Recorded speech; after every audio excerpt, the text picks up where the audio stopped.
Alright guys, welcome back here to LJ Reactions. Just uploaded for you guys Child's Play. New Chucky movie is coming out this summer. My reaction to that is up on the channel now. Now we're getting to some bit of wrestling news before we get back into the reaction videos. You guys like to break it up. We gave a couple reactions here and a couple of wrestling news one time. Find something that's interesting for you guys. Like I was saying in the Child's Play reaction before I started, it was we're gonna have a couple news stories to talk about with Randy Orton being the person that I did the video about with the AJ Styles or the All Elite Wrestling is contacting a big time superstar and they're trying to negotiate with him. And I thought it was, of course, which most people in the wrestling community thought it was going to be AJ Styles or Shinsuke Nakamura because both of their contracts are up in April, so we thought it was going to be one of them.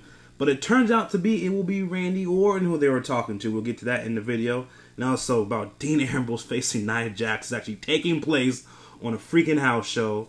And also we're going to touch on news about the Usos. Could the Usos also be going to All Elite Wrestling? Also we got some news stories about All Elite Wrestling. We'll get into that also too. And also we're going to get into about Ronda Rousey's new opponent for Elimination Chamber, which was not a shocker because again, there really is nobody else on the Raw roster for her to face. I mean, she's faced almost literally everybody. So we're going to get into those couple of topics and also touch on Mr. John Cena, since my prediction of him facing Daniel Bryan, which is probably not going to happen right now, but we're going to get into that topic too. So guys, get some water or something to talk about. It's going to be about maybe a 20, 30-minute podcast. So catch you guys back here in a minute.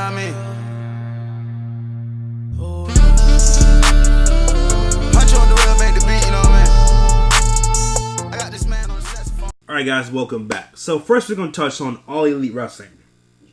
They had a little show in Las Vegas. I believe the rally was Thursday. We got confirmed Kenny Omega is going to be with All Elite Wrestling, which again, I'm not surprised, people. I knew that the way the company's been run right now in WWE, it wouldn't make sense for him to come. Like, Kenny Omega would not, he's not a person who should be in NXT. It's the same way with AJ Styles came in. I'm trying to think of somebody else who came up. I mean, even though Samoa Joe did do it, Samoa Joe would have been a bigger name too. That would be like, he really doesn't need to go to NXT. But I mean, I couldn't see the way much money as Kenny Omega has made over his current time wrestling with New Japan, and now he's gonna go to All Elite Wrestling. He's the type of guy you wouldn't suspect to go down to NXT. So I mean, of course, if Kenny Omega would go down to NXT, imagine if he did sign right now. People say Kenny Omega did sign NXT.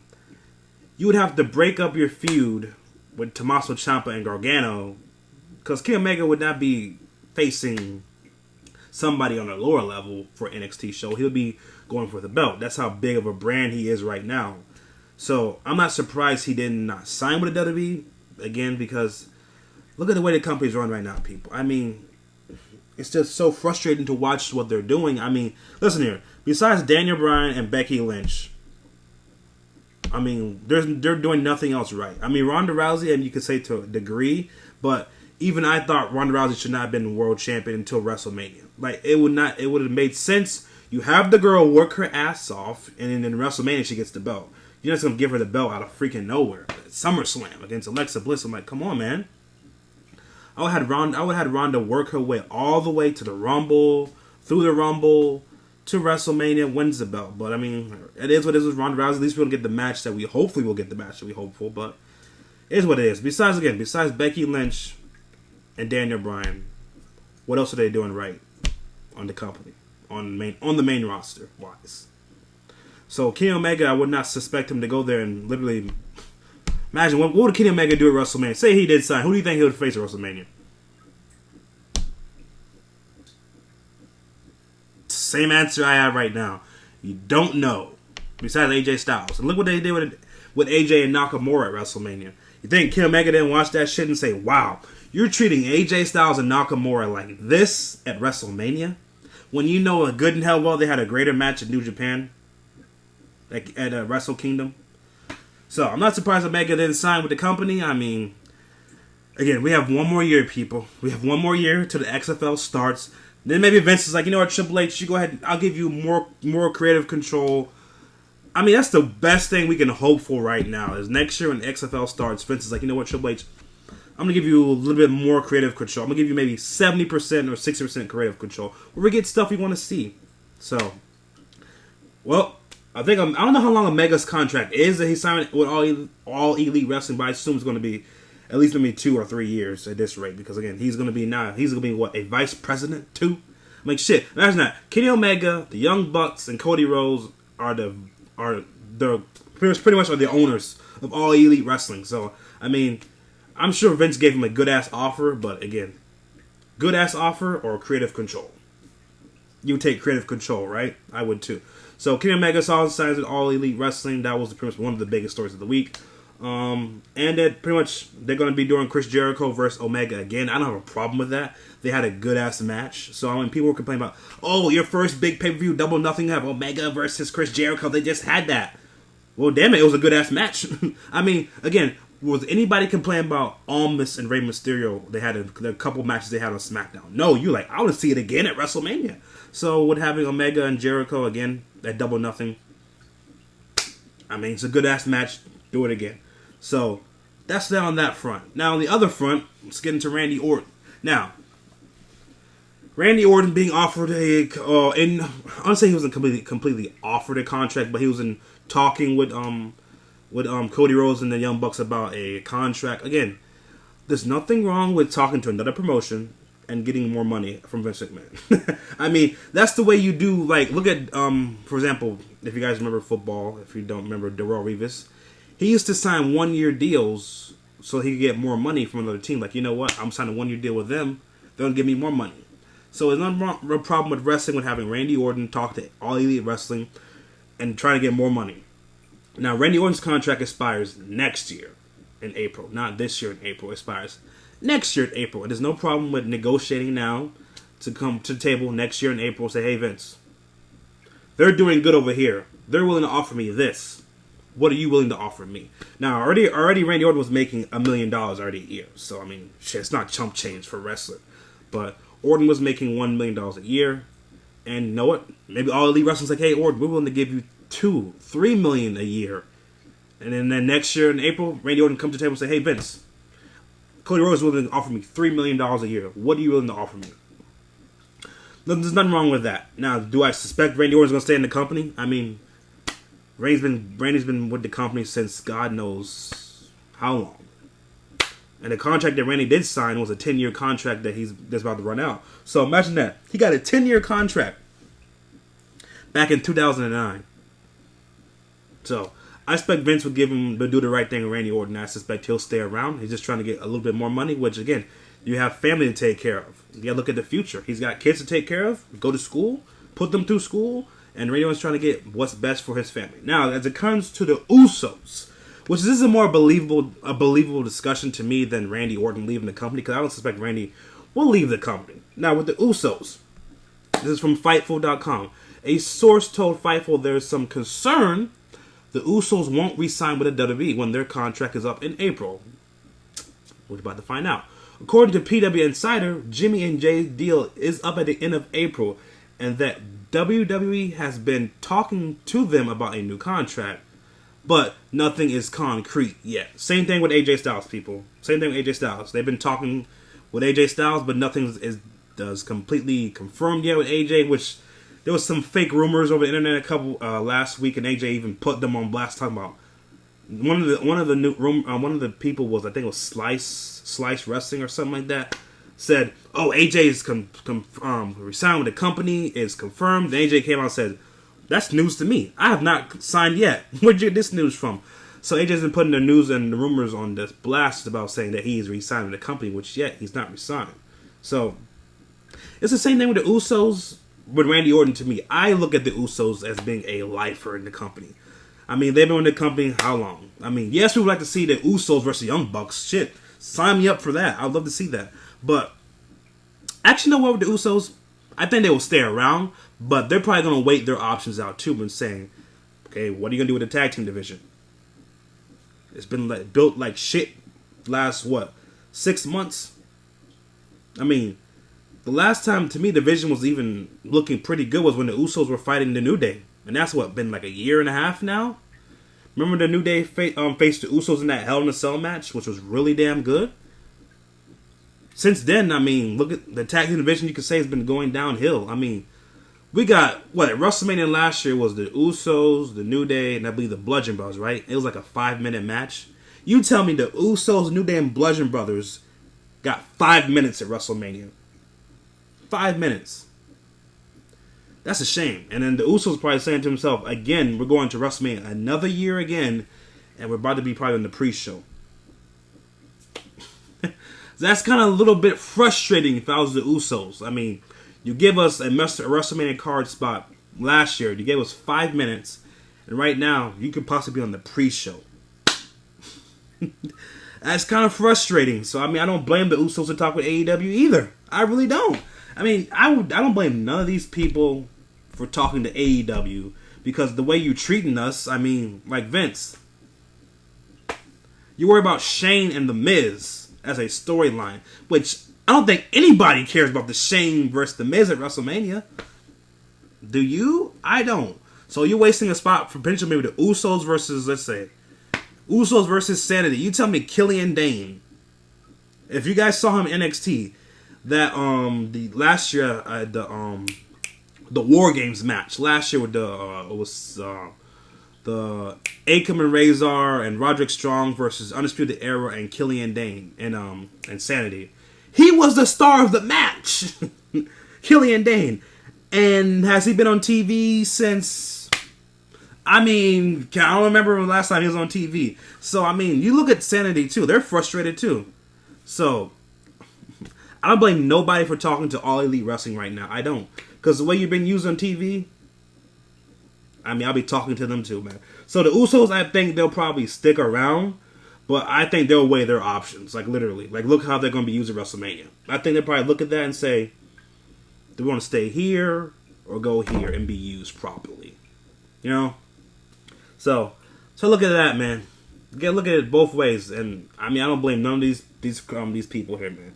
Now, as far as Elimination Chamber, Ronda Rousey's opponent has been confirmed. She'll be taking on Ruby Riott, and listen here, we know where the storyline's going here. It's going to be Becky versus Ronda, and probably with Charlotte Flair. As also news that came out this morning, Becky has been invited back to Raw to talk to the McMahons. I assume now Vince McMahon will probably come out on Monday Night Raw too, and probably talk to Becky too. So I believe Ronda's going to be, of course, she's going to beat Ruby Riott. I mean, this is just another person to tune Ronda up for WrestleMania's main event, which she'll probably be facing Becky and Charlotte Flair in a triple threat match. Which sorry, people probably don't get that, but this is a good opportunity for Ruby Riott. See what you can do against Ronda Rousey. Hope the best of you to you, Ruby Riott. And also, a quick break here, people. NXT was in St. Pete last night, which I did not go to. Because at the time when I bought my tickets for the show for NXT, which I'll be going to the one here in Tampa on the 28th of February. My girl, Rhea Ripley, you were there last night and in St. Pete. Please be here in Tampa. Please, if you do watch this, please. And they also got Adam Cole last night in St. Pete. So hopefully you'll be there too, Adam Cole. So I can't wait for NXT on the 28th of February. I'll be here in Tampa, which I'll be going to. And also probably, if I can, get you guys some footage of the show. Some little bit behind the scenes. Hopefully I'll be able to meet some of the wrestlers. I'm just hoping to meet Adam Cole, Ricochet. Which it depends though, because I know they're gonna be doing the fall sales tapings, which are already sold out. I was trying to get some tickets to the ones coming up in March, but they're already sold out, which I'm like, damn it! So, I mean, hopefully I'll be able to meet either Ricochet or Adam Cole or Rhea Ripley, which that girl's amazing, bro. I hope to meet her, and I don't suspect anybody like Velveteen Dream probably won't be there because they'll be doing tapings for the freaking NXT Brooklyn. Probably gonna be doing that stuff for that too. So, but just to give you a quick update, I'll be going to NXT on the 28th of February. So hopefully I get you guys some footage and meet some people. But on the news front, let's get into this Dean Ambrose news, which I feel so bad for Dean Ambrose. This is what my man poor Dean Ambrose is gonna live out his rest of his until April. Where's the article at? I mean, hold up, shit, guys. I'm trying to find the article for you, which was for Dean Ambrose. He's gonna be facing Nia Jax at a freaking house show. It's the way you put my man Dean Ambrose until his contract was out. He's facing Nia Jax. Nia Jax at a house show. Come on, Mac. Delaying my news for my peoples. delaying the news for my fans out here. Where's an article for Dean Ambrose facing freaking Nia Jax?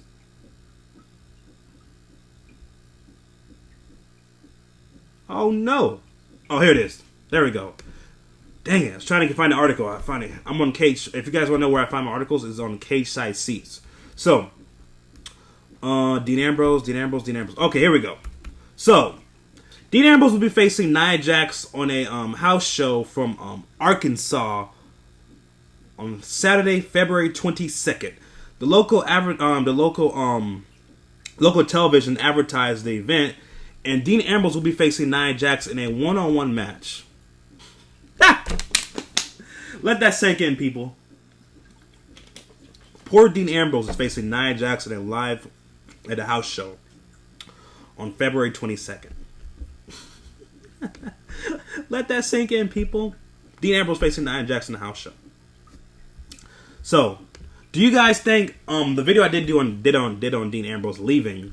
Do you think Dean Ambrose is going to be all elite wrestling? Now, what I said in the video for that video, I said maybe Ambrose will take a couple months off, see how all elite wrestling does, then maybe he'll show up too. Can you imagine that, people? They already are having a stacked roster. You have Omega, Jericho, Cody Rhodes, the Young Bucks, Pentagon. I mean, Marty Scurll. I mean,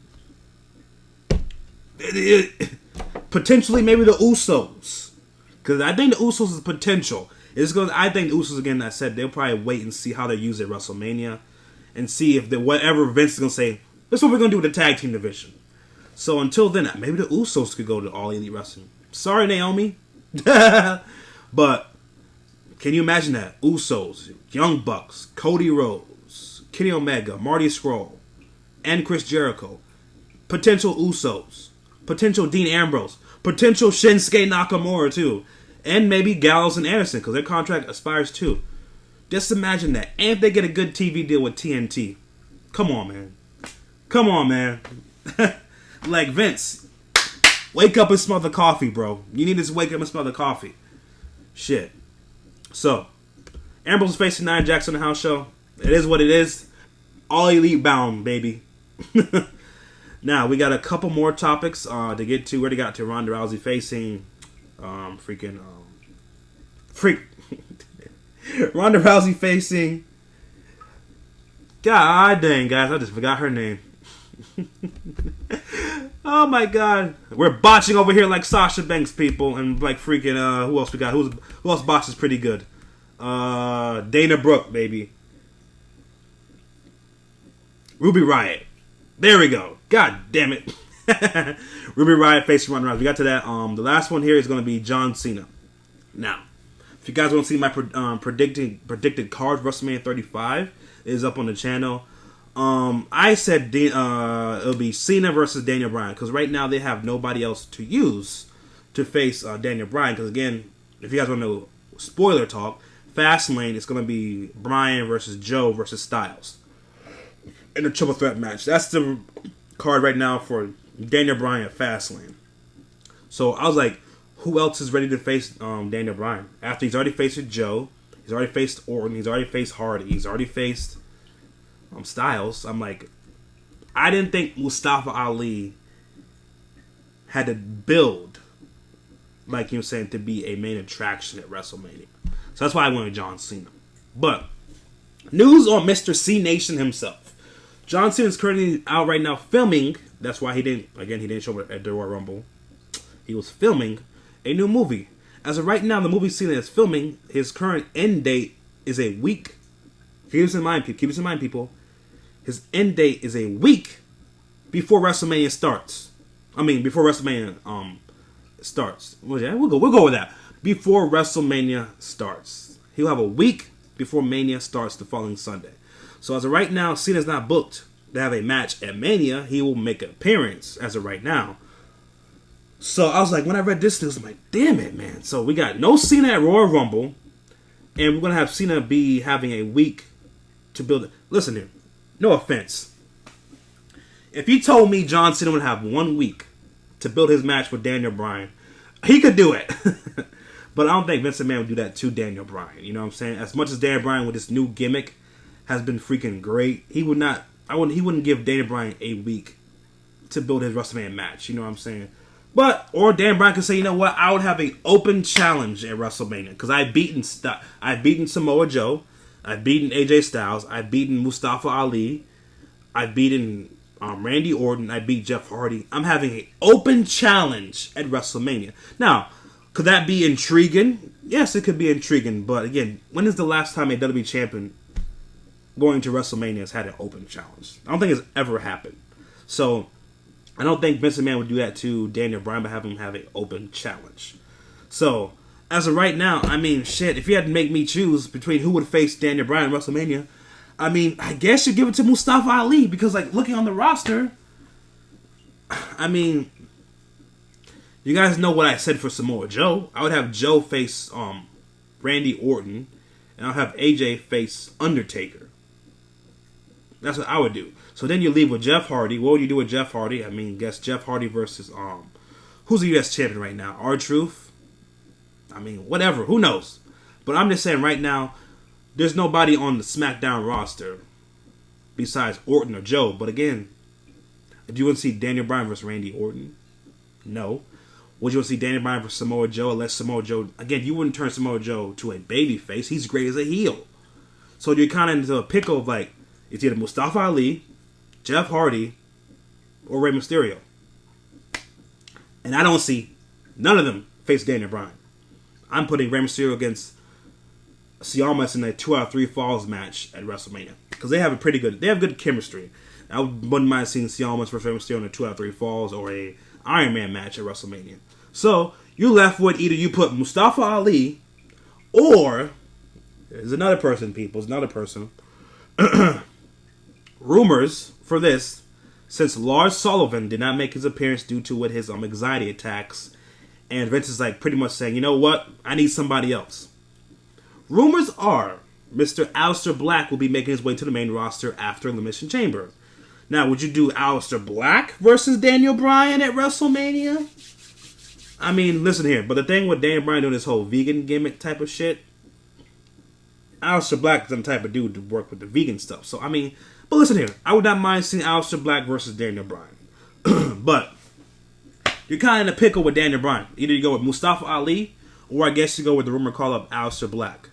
That's just the way I'm looking at it right now, because really there's nobody else for Daniel Bryan to face. This is kind of the fucked up situation with having the brand splits, because you could say, you know what?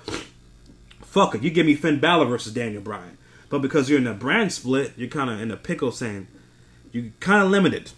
You're kind of limited with who you can go with options-wise. So that's one of the negatives to the brand split. You're like, dang, you have nobody on SmackDown to use for Daniel Bryan because he's faced everybody. So I guess either you go with Mustafa Ali or you're going with Daniel Bryan. I mean, that's where I'm looking at right now, people. Now, so we can close out this little quick podcast for you guys here. Let me find the article real quick for this Superstar Shake-Up, which will be taking place. No, actually, I have it right on my top of memory. The Superstar Shake-Up will take place a week after WrestleMania. So, as of right now, with this Superstar Shake-Up, I'll probably do a video for you guys maybe tomorrow or Monday about who I would switch brands for the Superstar Shake-Up. Mine is actually already in my head, so it's not really that hard for me to predict for you guys. But Superstar Shake-Up will be taking place a week after WrestleMania, which we'll see people change brands. Women change brands. We will see maybe tag teams change brands. We'll maybe see the US or the IC champion change brands. Wow, it's a great article, Debbie. That's what you're putting out there. But you guys comment down below. This is just a quick little podcast for news and rumors that have been coming up for this week. What do you guys think of the news and rumors? What do you think of the certain topics I talked about? What would you like for me to talk about in maybe the next podcast here for a little wrestling rundown here? So don't forget to like the video. Comment down below, guys. Catch you guys back here in a minute for another reaction video for you guys.